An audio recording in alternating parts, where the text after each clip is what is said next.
Hello and welcome back to Love Gianna. Today we are here with Michael Bilatech. Thank you so much for being with us.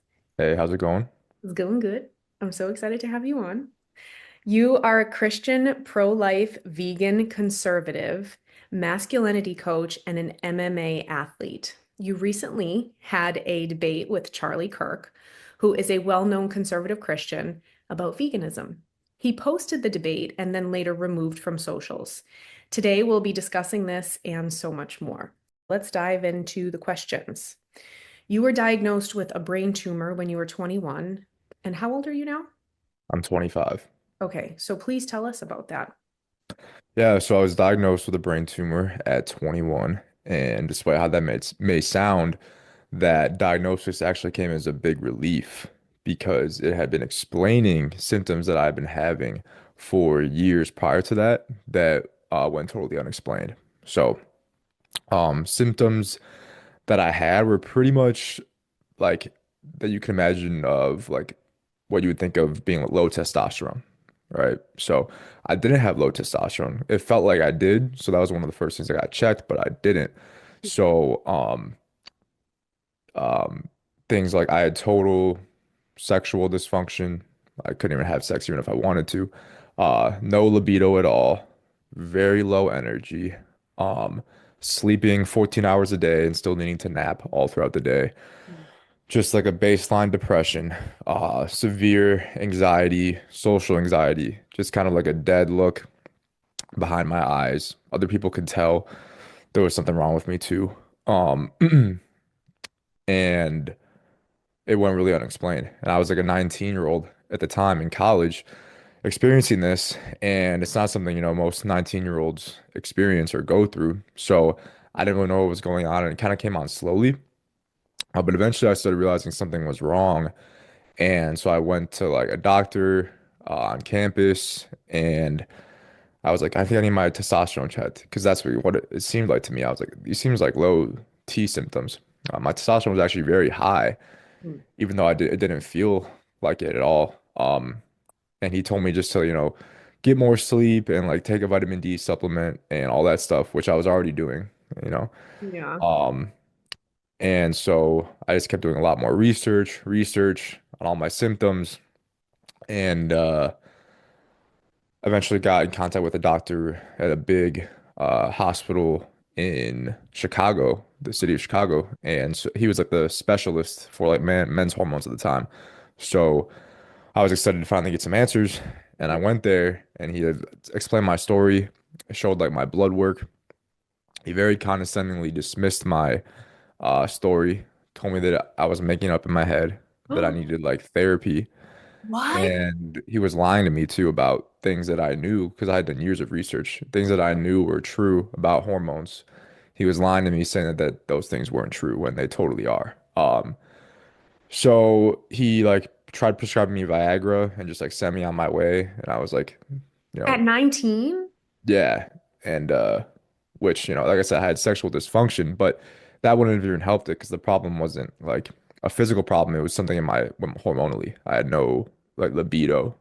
And that was just one of the many symptoms, like I explained to you, that I had. So that was just one symptom that wouldn't have cured anything else, or even cured that individual symptom. So after that, I really kind of like spiraled into like depression and like had pretty intense suicidal idealization for I would say like 2 years, but could never really commit to it past like researching how to do it because of my family.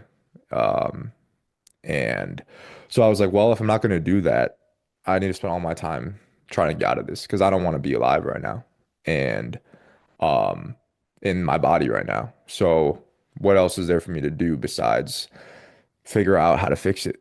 So I spent many more, just countless hours, like 10 hours a day when I was in college, laying in my bed when I wasn't sleeping or at the time distracting myself with drugs, alcohol. I was living in a frat at the time, so it was easy to like distract myself with like short-term fun. Um, and finally, I got I took a list of hormones that I wanted to get tested and a list of a bunch of different blood work. And I went to a doctor. I demanded to get them tested, and they saw that there was an elevated hormone called prolactin. I don't know if you've heard of it, but prolactin in males is only released like right after sex. So right after a man like finishes, it gets spiked, and then that's why they lose interest in sex, get sleepy, unmotivated, just want to sleep, eat, take a nap. Say like normally you're here, then like when that happens, normally in healthy males it goes up and then like immediately starts going down, right? And like hours later the next day it's back to baseline. Mine 24/7 for years it was like here. Oh my goodness. So that explained what it was, and then from there, once I got diagnosed, it was a pretty easy treatment. It's an extremely rare tumor, especially in men, but it is benign and it's a very simple fix. I just take something called cabergoline. It shrinks the tumor and it blocks my prolactin receptors. So over time, my tumor is shrinking, and almost immediately when taking it, I started feeling way better. So, like I said, once I got diagnosed, it was a relief, but it was the years before that that really was a lot. Hmm. Uh, but I feel grateful. I feel like God made me go through that because it was through that time when I was researching that I was also researching everything else that made me who I am today. Self-improvement. I learned about a lot, just about other people's struggles too. I was connecting with other people on the internet who were also going through their own struggles, Excuse me. all the like men, women, everything. Um, and so I think that like increased my empathy, my awareness, and my knowledge about the world a lot. Do you still have to take that medication? Like, is it technically still there? Could it come back if you don't? Yeah, so I still take it just because there's no really any like side effects to it.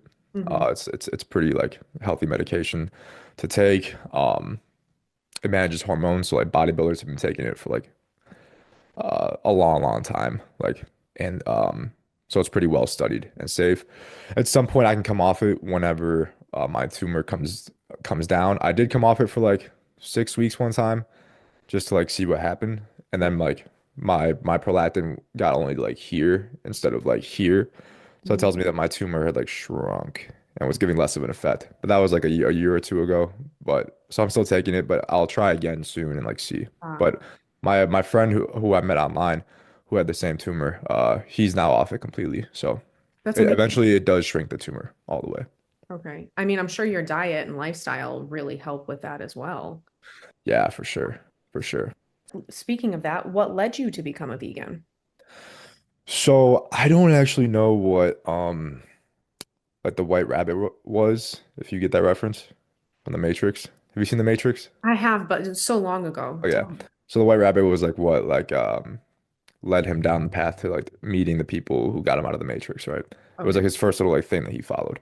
I don't remember what my White Rabbit was, but I think I was on Reddit, which I got into Reddit through my tumor researching. That's how I do a lot of my research on Reddit because it's mass anecdotal research, right? Learn from other people's experiences. Um, and I think I came across some kind of post or something on like plant-based nutrition on like some bodybuilding thing or something. Again, I don't remember what that was, Yeah. but what I do remember was that an Earthling Ed video popped up on my YouTube algorithm, which is just him debating some college student. And I was like, like interesting, like vegan logic video or the vegan debate. Let's see what it is, because I'm all for. I'm not really tied to any of my beliefs. Like I believe what I believe through like logic and like experience and reasoning.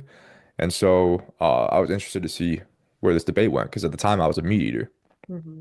And obviously, if you've seen any of his videos or seen any vegan debate ever, the vegan side has the more logical argument every single time. And I realized that when watching immediately, I was like, whoa, like this guy, like I'm agreeing with him with what he's saying here because I was never anti-vegan. I just thought that like I needed meat, you know. So when I never went through a phase of like pushing or having the cognitive dissonance of pushing against it really. Um, but from hearing that, I then did a little bit more research on it. Then I watched Dominion, and obviously that is a very intense watch. And I said, well, I can't support this whatsoever.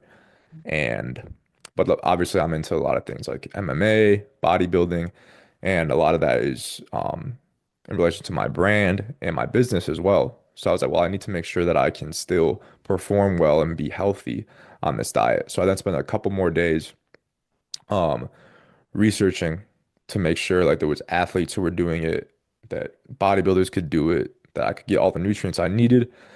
And after those couple days, I was like, well, it was almost like a part of me was trying to find an excuse to stay, to keep eating meat, like trying to find something that was like, oh, see, I need to eat it. Because the time my favorite foods every weekend, I would get like pizza, buffalo wings, every day, steak. Like that was my favorite foods.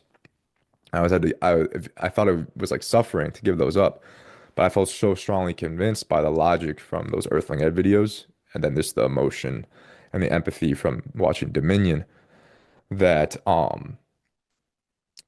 that there was nothing I found that would overcome that whatsoever. And in fact, I found that actually I'd be healthier and perform better as a vegan as well.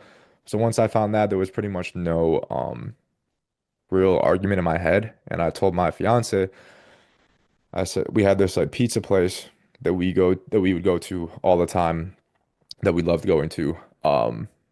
And I was like, we're gonna go have one more pizza, and then we're like, I'm never gonna eat animal products again. Um, but I just wanted to we'll have like our send off, like last meal, like to enjoy, then like never again. And we always go to this pizza place super late, like it closed at 10. We go at like 9:30, 9:15, 9:45. They'd always let us in, even let us stay like after they closed, like finish eating. This time we go there even earlier, like a little before 9. And there's people eating in there, like still customers all in there, like it's totally open. And we go up to the door, and when I go to open the door, it's locked. So they had to close the one time out of dozens of times we've been there, that they had always let us in late and let us stay after hours. This time it was earlier than we normally go. Everyone was in there eating, and it was locked. And I looked at her, and I was like, and I took that from us. It was a sign from God that I was on the right path, and to not have that last pizza, but instead to like go vegan right away. So instead, we went to the grocery store nearby and got a bunch of vegan stuff, and we had a vegan meal instead of our last pizza. So Nice. that was Now you probably learned that there's vegan pizza. oh, of course, yeah. That's what I realize now, is that I still eat ice cream, I eat buffalo wings, and I eat pizza, and I enjoy just as much as I used to. And it's like I Yeah. think people just need to be more educated, on like before I went vegan, I thought I had to eat only salad and like nuts and like legumes and Right. lentils, and that was all I could eat. And I was like, as someone who loved the foods that I mentioned, that sounded like suffering. So I was like, I don't want to have to suffer, But yeah, so it was the Earthling Ed, logic, dominion, empathy, and then realizing that I could be not only healthy but also more than healthy on a vegan diet. What are some of the changes that you noticed? Pretty simple. The main things I noticed was that my cardio is better. So I feel cleaner, less clogged up when I'm like doing MMA or any cardio in general. Also, way less, if almost no brain fog compared to before. Before, like I'd have say like ground beef pasta, and I'd be like um, I'd be like, you know, slumped in the couch afterwards, like crashed, brain fog. I thought it was the carbs. I was like, oh, this is a carb crash. And now I have like a huge tofu bowl with like rice and tofu and a bunch of veggies and like 1,000 calories. I'll eat that, and I'll be able to like do like intense work in my computer right after I eat it. So I realized that actually it was the meat that was causing that brain fog, not the carbs. So those are the main two benefits in terms of how I feel, is cleaner, um, better cardio, and then less brain fog. In terms of things like bodybuilding, like and strength in the gym, that's equal. So I admit that bodybuilding is going to be the same. It's just about where you're getting your protein. The source doesn't matter. Same thing with strength, really. But those two things I did notice, and I have no negatives other than the first couple weeks of transitioning, like my gut adjusting to the fiber, no negatives whatsoever. Was that just a little bit of gas? Yeah, that was it. It only lasted like a couple weeks. So, because I Yeah. was barely eating any fiber, I wasn't even really eating veggies before. We are so, as a people, especially in America, obsessed with protein, and all plants contain all nine essential amino acids. So, Hmm. I mean, we're obsessed with protein, but we need to actually be looking at fiber. And For our, sure. our ancestors, I just read this the other day, our ancestors were getting up to 100 grams of fiber a day. Wow. That's Like crazy. I'm a full blown out vegan. I eat mostly raw food. I mean, I've never looked at how much fiber I get, but I don't think I get near 100 grams. I mean, I would be surprised if I get Yeah, 100 for grams. sure. And like, I eat a lot and I'm an athlete. 100 grams of fiber, that's a lot of fiber. They had no space in their stomachs for Hmm. anything other than fibrous foods. In your opinion, how does being vegan relate to being a Christian? So I think the main thing is just going to be like compassion and empathy, right? Treat your neighbor like how you want to be treated. The golden rule. Don't do to others what you would not want to be done to yourself. I think that's kind of the basis of, um, if I had to put like Christ's message into one thing, I would say it's that, just compassion and empathy. And obviously that is the vegan diet. When I saw Dominion and I saw the truth about what happens to those animals in the animal agriculture industry, it broke my heart. It brought me to tears. The only thing that really brought me to tears was seeing like the calf being taken away from the mothers, the dairy cows, and like seeing them like cry and like chase the calves, and I'm like, it's did God did the all-knowing, all-powerful God create an all-loving create um cows for the purpose of giving us milk if they only produce it for 10 months after giving birth, just like all mammals? Like, of course not. So it's an absolute abomination that we treat them that way. And I think Jesus would come here and he would see what we do to them and he would be disgusted, Yeah. disgusted, absolutely disgusted. I think that, if you've seen like Christspiracy, which I assume you have, I think, he was disgusted by what he saw going on in the temple too, and that led to his death. It's and yeah. So when it comes to veganism, it's just about empathy. And really, it's not that hard to be vegan. Once you realize it, even before you go vegan, once you understand that which is this is one of my main goals for me as someone who is a fighter and into bodybuilding, is to promote that you can be healthy, you can do these like masculine like sports at a very high level and be vegan. I think that the one of the a lot of people I think would go vegan, but they are under the propaganda by the meat industry. Soy makes you gives you estrogen. You need meat to be healthy. You need meat to be a man. So a lot of people who would go vegan are under the impression that they would ruin their health, you know. And since that Charlie Kirk debate, I've had so many people message me who said they didn't realize that they could be healthy or that they could be strong on a vegan diet. And so many people said that because of that debate, they like thanked me saying that they're gonna go vegan. Like I had like hundreds of messages and DMs. Okay. So let's Okay. go. I watched that debate. I watched somebody's clips from that debate because Charlie took it down.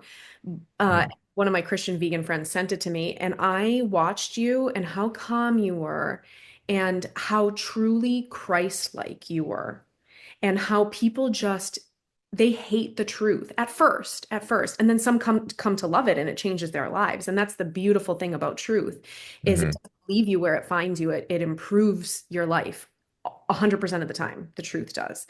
And so it does pass through those three stages, which are what ridicule, violent opposition, and then accepted as self-evident. And so Hmm. there was ridicule going on there, but you maintain such a Christ-like demeanor to you, and that's what truly caused me to reach out to you and say, "Wow, number one, I've been wanting to talk to Charlie either personally or have somebody talk to him and just give him the wisdom, share with him how this checks off all the boxes of who Charlie is. He's a Christian, he's a conservative, Hmm. he's compassionate. I mean, he just needs to know. Like this isn't a let's talk bad about Charlie. This is let's help Charlie because he Yeah. has so much influence. And it could not Hmm. only help him, but help billions of animals every single year. Help literally when we pray the Lord's Prayer, we ask God to bring heaven's kingdom to earth. Thy kingdom come, thy will be done. Like if we truly mean what we say, let's actually live that out. What is God's kingdom? God's kingdom is life. Hmm. brought death. He came to bring life and life abundant. And in order to have a piece of meat on the table in your belly, in your mouth, death needs to take place. And God's Hmm. light in that. That's not God's kingdom. So this is a Charlie, if you're watching this, we want to encourage you and share wisdom and help you get better and help watch you make your mark in this world for the animals, for health, for people. Because he's someone who really could, if he went vegan, make such a massive difference. Totally. Because it's like people, he's like kind of leading like the young generation, Yeah, like in a lot of ways, the conservative movement, or he's not, at least not leading. He's one of the heads based on, you know, the reaction he gets at college campuses. yeah, And the culture around conservative, the conservative movement right now is meat. yeah, You know, it's we're proud that we eat meat. We need to eat meat, and I think that that's also something that's scary, maybe a little scary. I mean, maybe he would be a little scared to stand out against that because it's so deeply ingrained. It's totally, so deeply ingrained, and he might, lose some followers, but I think that he would also make a big difference. totally. you know. And I mean, even under his own video, I don't know if you saw his video is unlisted, so it's not deleted, but he Oh, took it down off his thing, so you can still go to the video. I don't know if you have, but I highly encourage you to. I can send you the link to the unlisted video. Go through the comments under his own video from his own fans. I would say about 95% of the comments were agreeing with me and condemning him on the way that they were saying, Charlie, normally you're like this, but you were acting like this in this debate. The way you handled this debate was awful and you were unfair. And so many of them were people saying, wow, that's kind of opened my eyes to like veganism a little bit. And that's under his own video, right? So I think that amongst, and what's interesting is that he then posted it to Facebook and didn't take it down. And if you go into Facebook, under all the comments on there, it's all people who are more like boomers and like older generation, and they're all like saying like totally illogical things, like insulting me, like just whereas the younger generation is probably more on YouTube, is more open-minded. mm, And so it's interesting that he took down that one, but then he posted the one on Facebook and left it up. So he posted the same debate on Facebook and he took down the one on YouTube. So I really question it makes me question his integrity a little bit and his motives a little bit, if I'm going to be honest. Because just the way that I see him like tactically using that debate and that video and targeting different audiences based on what he knows about the audience with that video. So yeah, I I want to mean, point that that's the out. ego wanting to be right and Yeah, for sure. wanting to hear. I mean, Dr. McDougall says it great. People want to hear good things about their bad habits. And Yeah. that's ego. But that's okay because that can change with wisdom and love and kindness and compassion and extending a hand. And I want Yeah. this truly to be a hand extension rather than talking smack about him because that gets nobody anywhere, right? Like that I doesn't agree. I great. agree. And I So think that he does, from what I've seen, like that he is compassionate in a lot of ways yeah, from what totally. I've seen in his clips. So, Yeah, um, I think there's a lot of pressure, just as like I said, the leader of that movement that is totally. so pro meat and anti-vegan to kind of like stand up for it. And obviously, you could like by the way he was things he was saying in the debate, you could see that he hadn't done that much research on it. Yeah, You know, absolutely. so Charlie, we can help you with this. So let's talk. I've heard people and even pastors say something along the lines of they think vegans feel morally superior to people who eat meat. However, if we take a step back and look at the fact that these folks are even interpreting their feelings that vegans have a moral high ground is actually the conscience shining through. Do you think it is morally superior to be compassionate and choose life over death and destruction? Is it a better choice? absolutely. The when it comes to diet, the vegan diet is absolutely objectively a morally superior diet in every way and can be proven. Um, Now what I usually say to people is that doesn't mean that vegans are morally superior people. right? Because I think a lot of people, you say that and they're gonna get threatened, like, oh, this person thinks they're better than me, right, etc. Um, so I don't say that, but I like to isolate it to the issue. So I actually was having this, I was debating one of my friends on Instagram today about this, and he was saying that he was upset that it was like an ethical thing. I think deep, and he was the one who kept reaching out to me about it, like arguing with me over and over again. I told him I was like, I think maybe you should introspect a little bit and think why you have to keep reaching out to me about this if you feel so justified, morally justified by eating meat. You're the one reaching out to me about this, constantly trying to argue about it. I was like, I feel I'm not reaching out to you trying to convince you to be vegan, like one on one. You're the one reaching out to me trying to defend yourself. So, what I told him was that I do think that veganism is by far the more morally superior diet. However, that doesn't mean that every vegan is on a moral high ground to every other human. That Mm. makes sense. So I like to debate it. I like to isolate it to the issue, the topic at hand, because I think people will then feel that they're a bad person, and then once they feel that sense that they're being a bad person, they'll push away. They'll push away. So I say, hey, I don't think you're a bad person, right? But I ate meat my whole life. A lot of people in my family eat meat. I love them still. Um, but let's talk about this issue at hand in a fairly and respectful and open-minded way, and let's discuss if it is morally superior or not.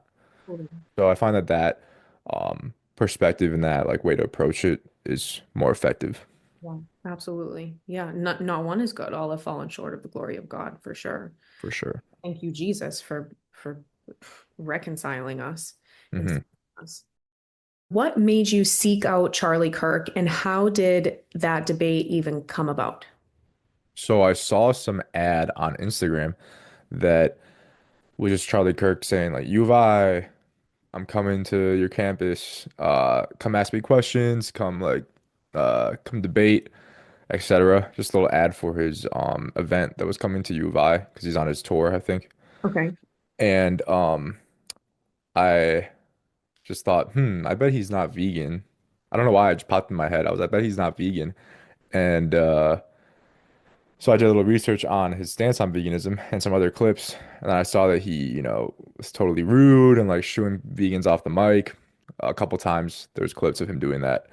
So I kind of just felt like called by God. Like, I don't know, just it was put upon me. I was like, you're gonna go like debate Charlie Kirk. And I was like, okay. And so I just saved the date. And when the date came, I went and they were shuffling us in to like the biggest lecture hall on our campus at University of Illinois. And I was talking to the guy next to me who I didn't know. I just went by myself. And I was like, oh, I'm actually here to debate him. And he was like, oh, like on what? And I was like, veganism. He was like, oh, like dang, like okay, like good luck. That's crazy, man. Good luck. And he was like a good kid. But That's I nice. thought I thought they were gonna like talk for a while, and he actually recorded it from my phone because I thought he wouldn't post it. I thought he wouldn't post it, so I had him record from my phone. And the recording was really bad. It was like some audience, from the audience recording. You couldn't really hear that well. Um, so it's a good thing that he did post it. So some people were able to download it. Mm. But basically, I thought he was gonna talk for a while, and after like 10 minutes of him talking, it was all of a sudden I was like, all right, if you have questions, like come up. And like that was my reaction. I was like, what? Like right now? And then the connection was like, come on, now's your time. Go ahead, go. And so I went Showtime, up Michael.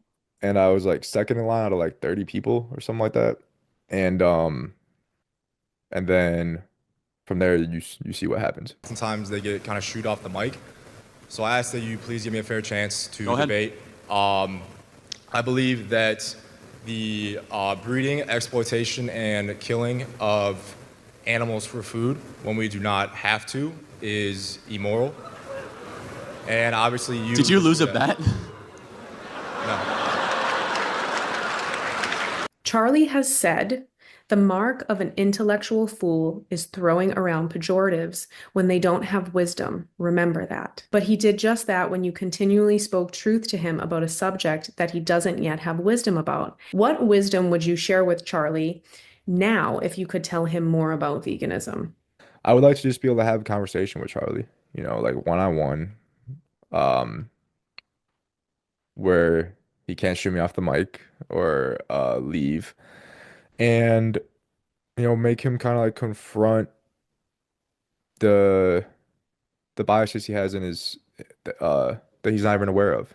Yeah. You know, um, I think I said it. One of the there's a lot of things I feel like I could have done a little bit better in terms of like me actually pinning the arguments better in the debate, but um, I did the best I could like in the situation. And You did great. thank you.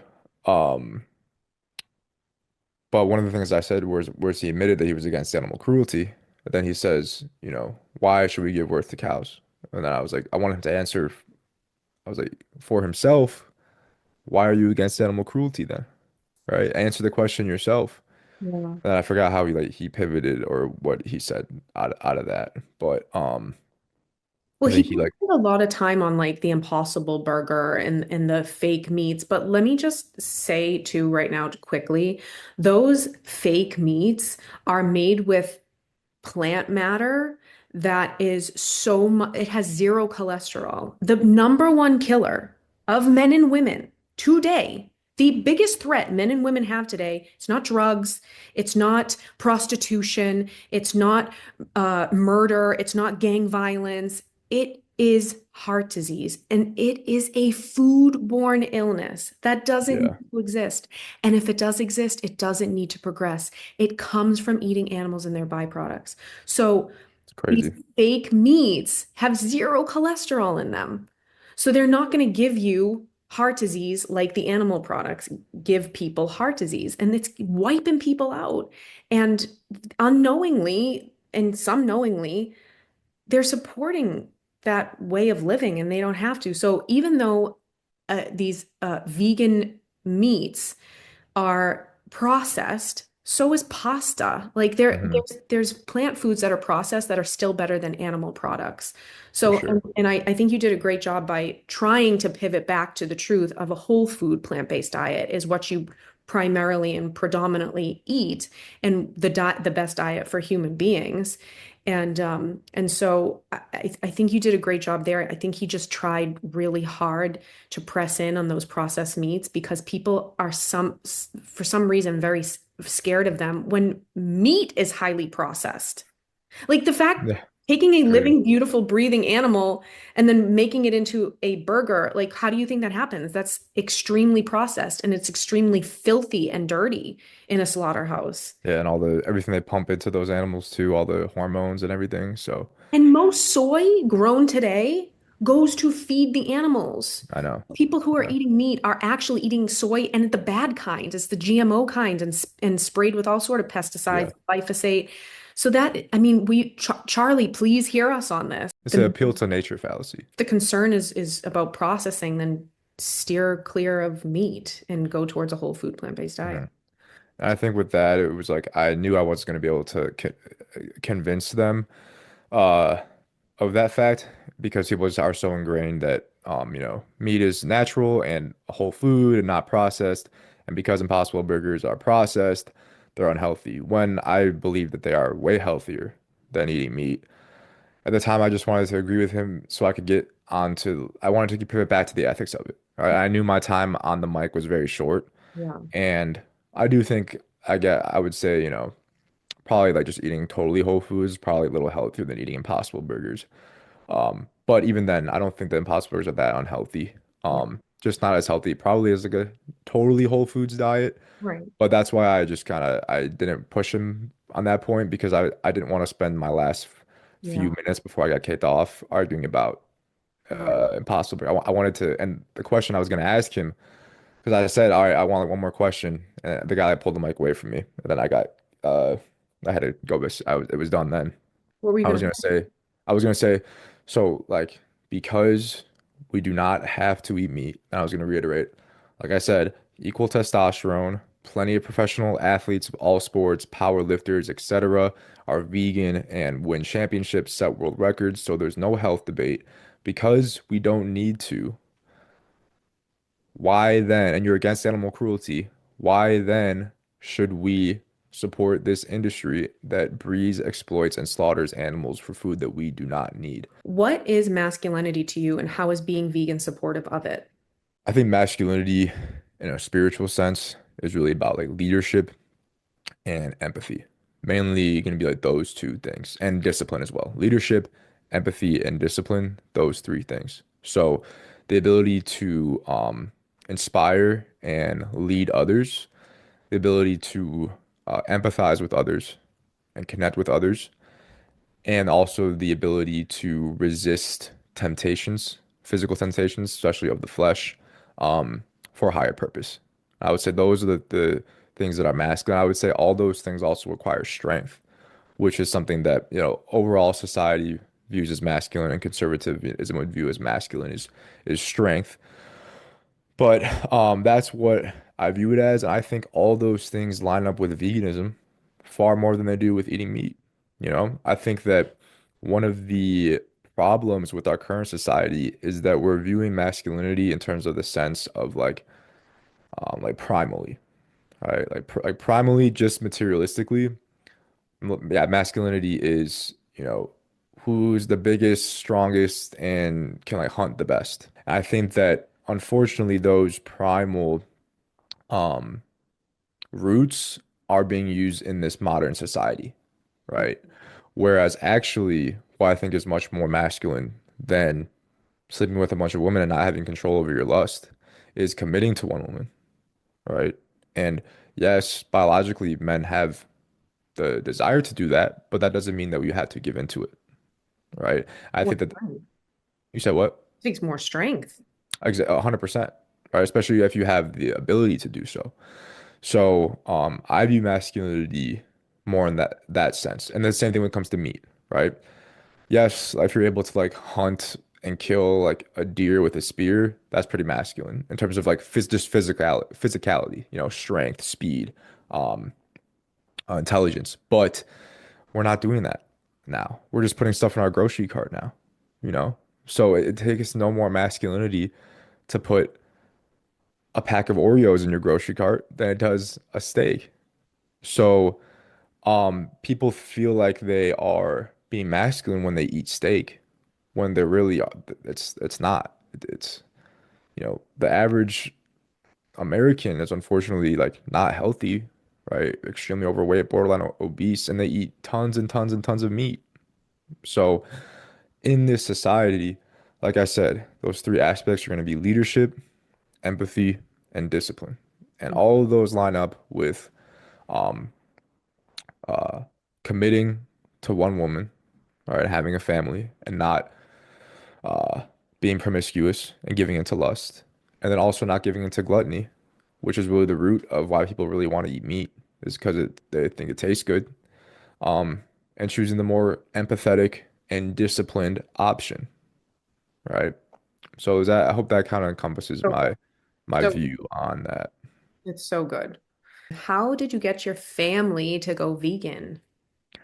So my family, um, they're also very like logical and empathetic people, um, who are all like me, never really confronted with veganism or never anti-vegan. Just like I said, I think a lot of people just are never forced to confront. They're just raised from birth telling you that it's okay, and they never are confronted with the idea that it's not okay, you know. At least that's how it was for me. I never had to argue. I never argued against a vegan because it was never presented to me. And so I turned vegan like early November, went back for Thanksgiving, and my dad, it's funny, my dad, he's very like religious and spiritual, and a lot of times when he'll get like really when he'll get really spiritual and really like, close with God, he'll naturally go vegan. And he doesn't know why. Wow. Like he'll Well, just like stop eating meat and I'll be like, Dad, why are you not eating meat? And he'd be like, I don't know. I just don't want to. I don't know. Right? So for uh, him, yeah. So for him, but then he would like go back to eating it. Like, you know, but when he would kind of like fall out of his like very like spiritual phase, he would kind of go, hmm. you know. But once I presented him with the logic and the vegan argument, he immediately switched. He was like almost agreeing with me the whole time and was basically like, yeah. Because like I said, he was already kind of naturally vegan. So then with my three siblings, I'm the oldest of four. I have two sisters and one brother.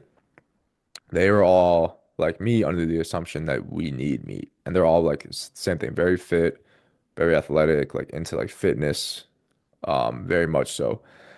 And so they all and they're super pro like animal products, right? For diet wise. And so I wasn't able to convince them during Thanksgiving. I tried pretty hard. I was pretty aggressive with it, much more than I am to other people or like strangers online or like my friends, just because these are people I'm gonna be around all the time, you know? So I And was you much love more aggressive with it, and I was annoying them a lot, and they were getting annoyed at me, rolling their eyes, right?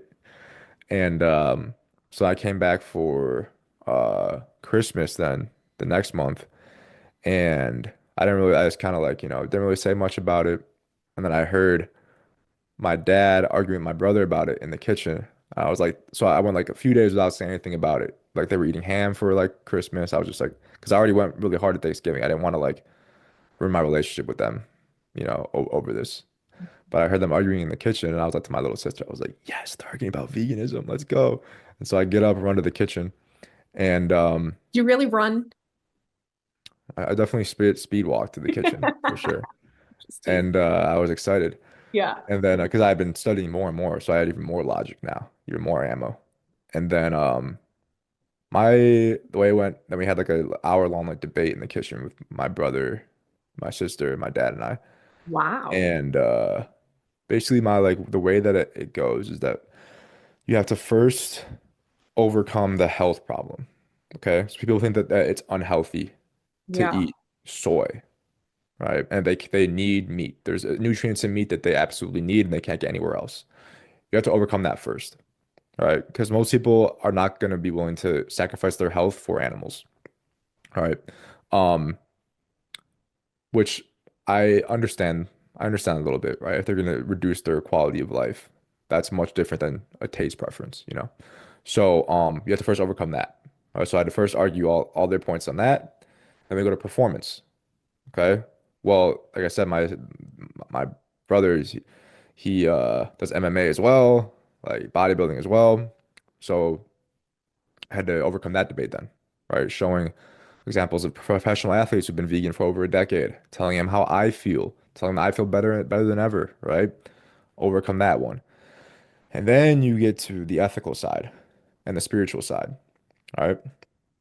And so if you cover those two, if I said, all right, I think that veganism is better for your health and your performance, and there's evidence for that. But let's just say it's equal. Let's say for the sake of the debate, it's equal. Can you agree to that? And they'll be like, okay, fine, we'll agree. Then you get to the ethical, and there's really not even close to anything there. All right. I remember that the best moment was when I said, and also ethical and spiritual, right? So bringing in Christ. I said to my sister, I was saying to my brother, my sister was kind of like silent, like watching.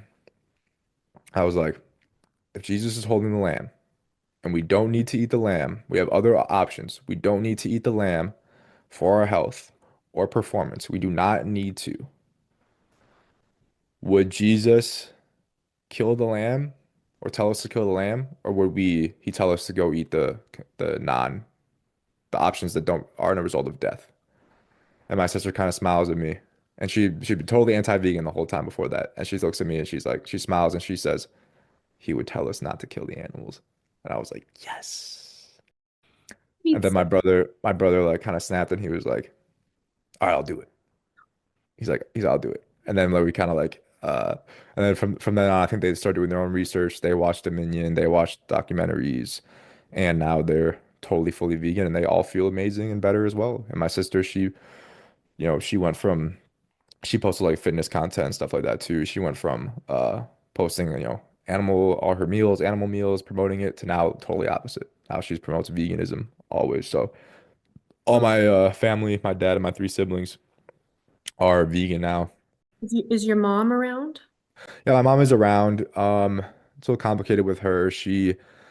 When she's around, she's extremely logical, extremely wise woman who I like, respect deeply. She's actually the one I go to first for any advice.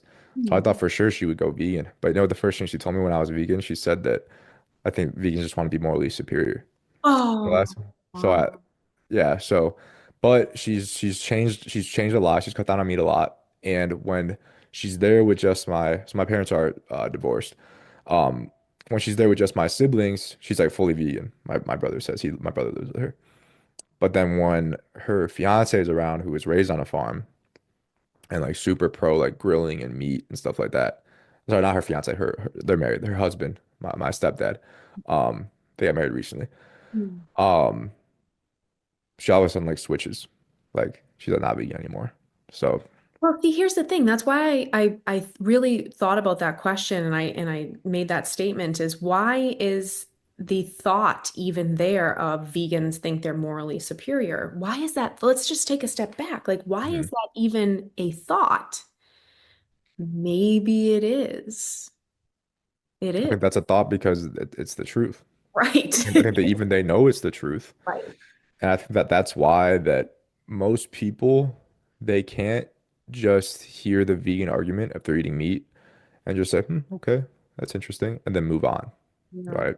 Because say with a lot of arguments, ethical arguments where there's like two sides have like where the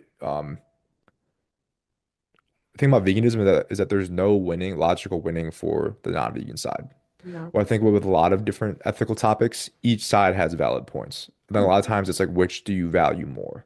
Mhm. You know, um, this person values these aspects of the ethical side more that aligns with their side, and these people value this side. Whereas veganism, there's not. There's nothing really that you can defend eating meat if you get down to the root of it, right? You either when you get to the root of at the end of the vegan debate, if you sit down with someone you don't leave, is you either um get mad and walk away without finishing the debate. You admit that it's immoral, but you're going to keep doing it anyway, or you turn vegan. And there's no other option. I've never seen any other option Yeah. where it's any other case than that. So it's not enough to just, you can't just hear the debate and then go along with your life with a clear conscience. You have to be anti-vegan, Mm. right? That's what I think the anti-vegan, I don't know if you, David Rams, he has posted an article, I think today, No, I haven't seen. about, he's a vegan YouTuber, about like the Oh, carnivore movement. yeah, he posted a bunch of he's Yeah, like, yeah. I did an right? interview with him. Yeah. Yes, yes, Yeah. yes. I do know. Yeah, Um, of him. he posted articles today about carnivore and said that carnivore was created in response to veganism for people that felt that, and because that they have to make it a part of their identity then to be anti-vegan. And that's what the cognitive dissonance is in psychology, is that they have this action, which is eating meat, and they have this belief that uh that I care about animals and I'm like a compassionate, empathetic person. All right. And then once they get confronted with the vegan argument, it's like this it causes disruption and discomfort in their head. And you either have to change the action or change the belief to overcome that. And so what people do with the carnivore movement is they change their belief. All right. You either go vegan once you had because the discomfort has to go away somehow. Yep. You have to either go vegan, and if you just let it stay, like I said, that's why they can't just hear the argument and move on because the discomfort will stay. They have to be anti-vegan. So to change their beliefs that veganism's wrong, vegans are trying to be morally superior, vegans are egotistical, attacking our character instead of attacking the argument, um, and promoting and then go full carnivore. Actually, no, we need more meat, more eggs, more everything. So I think Wow. that's at the core of it is that there's no middle ground here because it's not a one side or the other. One side has the logical, um, objectively the correct stance, and the other side has pleasurable taste. Selfishness. Yeah. And Talk about moral. people don't want to admit that they're choosing a selfish option. Yeah. And so they have to become anti-vegan. They Yeah. can't just let it pass and continue to feel good about their moral choices. They have to fight against it actively. Yeah. Yeah. And so I think that's why, and because deep down they know that the vegan argument is the morally superior argument, and that's why they have to say, I think more vegans just want to be morally superior. Michael, that's all we have for today. I could talk to you for a very long time. I hope to meet you in person one day. we Sure agree we on will. so many things. Like maybe we'll all get together with Charlie one day and talk to him and help That'd him. be amazing. I know. And listen, I have so many connections to like all the top plant-based docs. Like I'm sure they would be happy to talk to him even on like a Zoom or something. And we could all get together and sit down with him and some conservatives and talk about this. So Hmm. there are like serious reputable resources that we both have that could really help Charlie and help many people. So Charlie, For if you're sure. watching, like seriously reach out to us and we're extending the hand to you. And we're brothers and sisters in Christ, which is most importantly because we're going to be spending eternity together eating plants. So get ready. Yes. Like the way it was designed in the beginning. Exactly, exactly. Thanks so much for tuning in. Love, Gianna. And Michael.